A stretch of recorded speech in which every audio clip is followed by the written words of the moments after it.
Professeur titulaire de gynécologie obstétrique, chef de service de gynécologie obstétrique et médecin de la reproduction au CHU de Ouagadougou, il est le président de la Société des gynécologues et obstétriciens du Burkina Faso, chevalier de la Légion d'honneur de la République française, chevalier de l'Ordre du mérite de la santé et de l'action sociale, chevalier de l'Ordre de l'Étalon, ancien ministre de la Santé, autrement dit le Seigneur des Anneaux. Mesdames et messieurs, nous allumons notre projecteur en ce jour sur le professeur Charles-Mike Ouedraogo. Bienvenue sur GM Communication et installez-vous confortablement.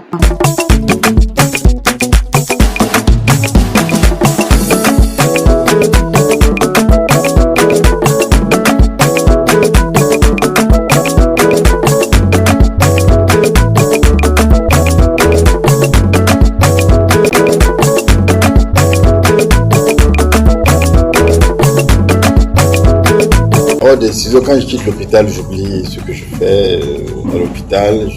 Je suis dans mon environnement familial. Voilà, je me sens bien. Je sais m'adapter d'un milieu à l'autre. Et l'adaptation est facile, c'est comme un réflexe. Quand on quitte le milieu professionnel de bloc opératoire, on se retrouve dans un autre environnement, on s'adapte tout de suite. Donc quand je viens chez moi, j'ai oublié l'environnement hospitalier. Et puis je suis dans mon environnement familial. Et puis c'est ça. Passe d'un endroit à l'autre sans problème. Alors, faire du jardinage, c'est une passion d'enfance. Mon défunt père était un infirmier passionné de l'agriculture. Donc, il a un grand verger familial de plus de 13 hectares, là où il nous a appris à cultiver. Et donc, quand j'étais jeune, ce qu'on mangeait au cours de l'année, c'est ce qu'on cultivait pendant 3 mois, pendant les vacances, dans le verger familial. Et puis au fur et à mesure, on a diversifié donc les cultures et on s'est engagé dans la culture maraîchère à grande échelle.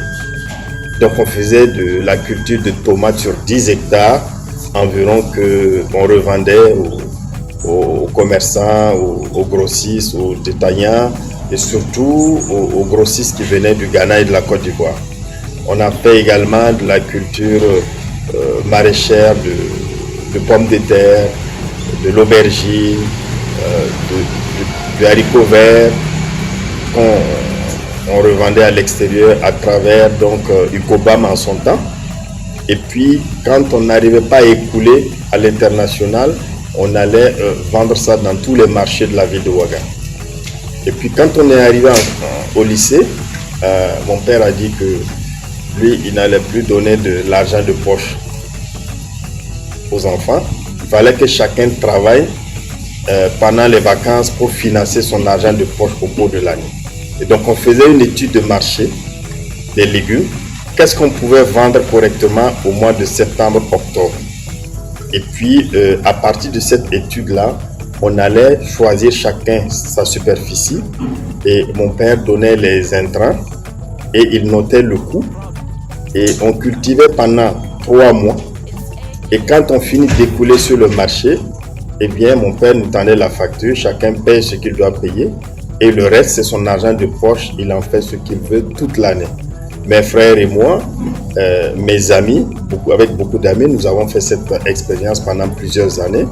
Ce qui fait qu'il n'y a pas un marché dans la ville de Ouagadougou où je n'ai pas vendu des légumes, des choux, des tomates, des haricots verts, de la pomme de terre, des mangues, des aubergines.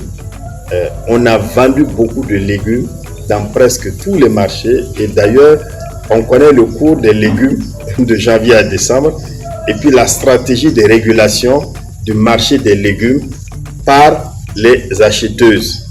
Quand vous arrivez dans un marché, il y a un style et une dynamique et un temps pour acheter les produits en gros.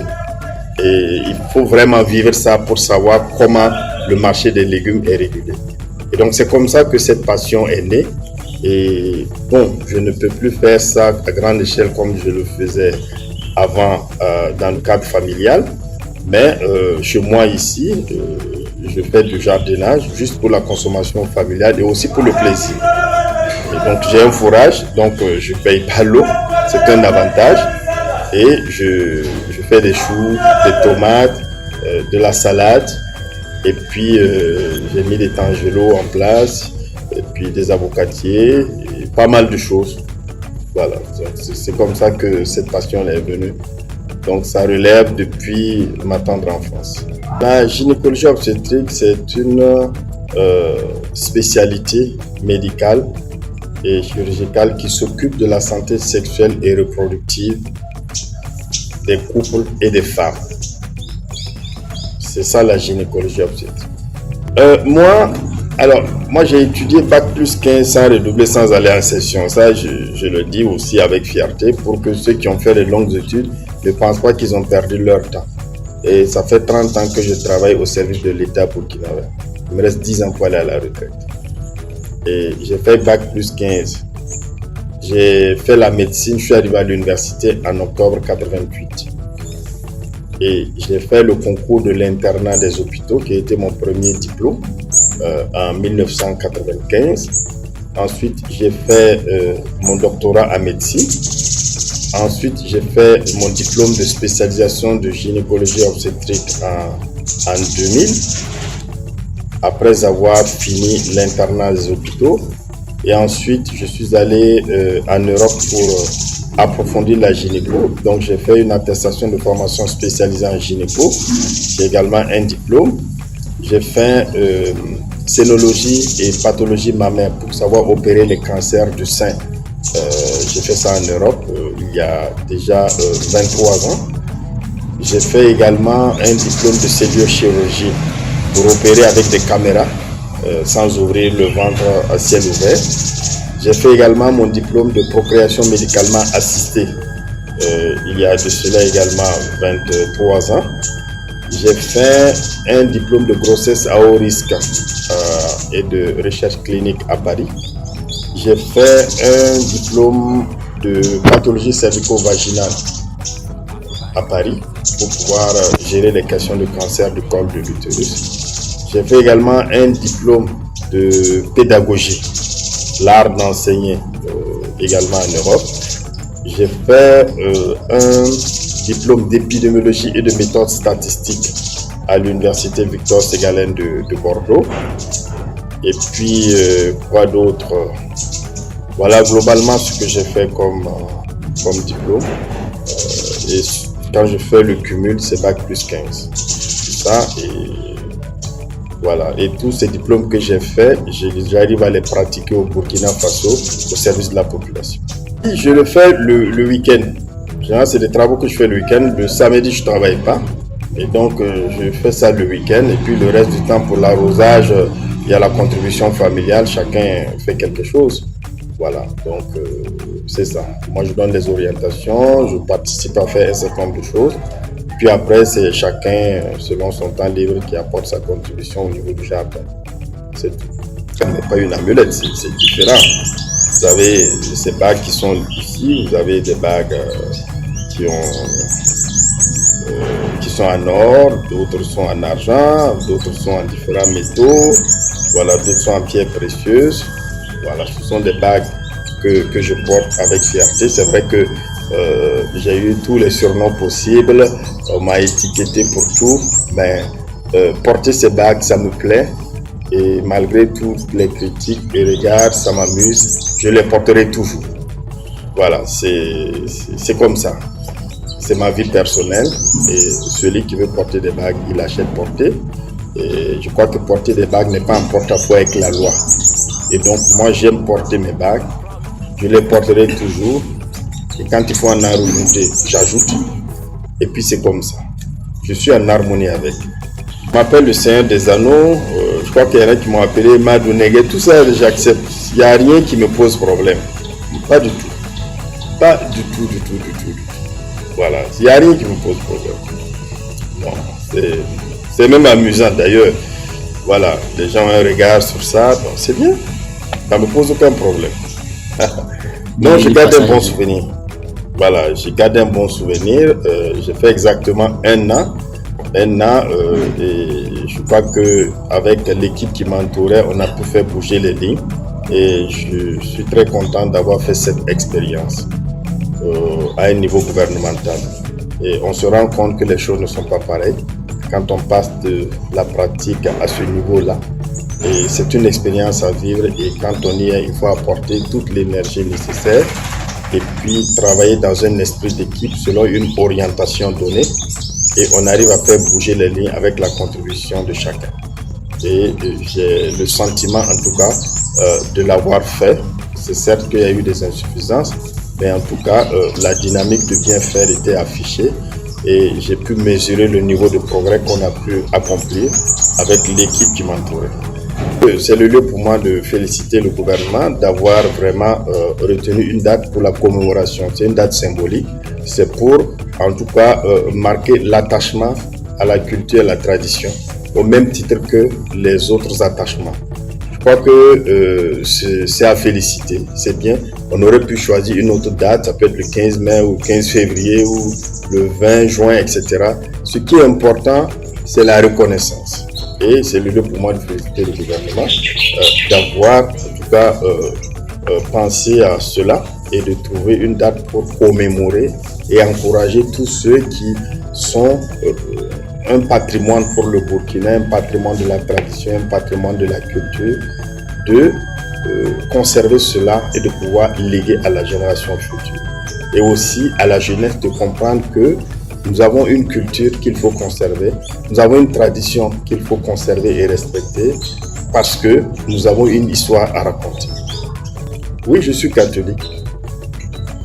Je suis catholique, né catholique baptisé. Mais pour moi, toutes les religions s'équivalent. Il n'y a pas une religion qui est supérieure à l'autre.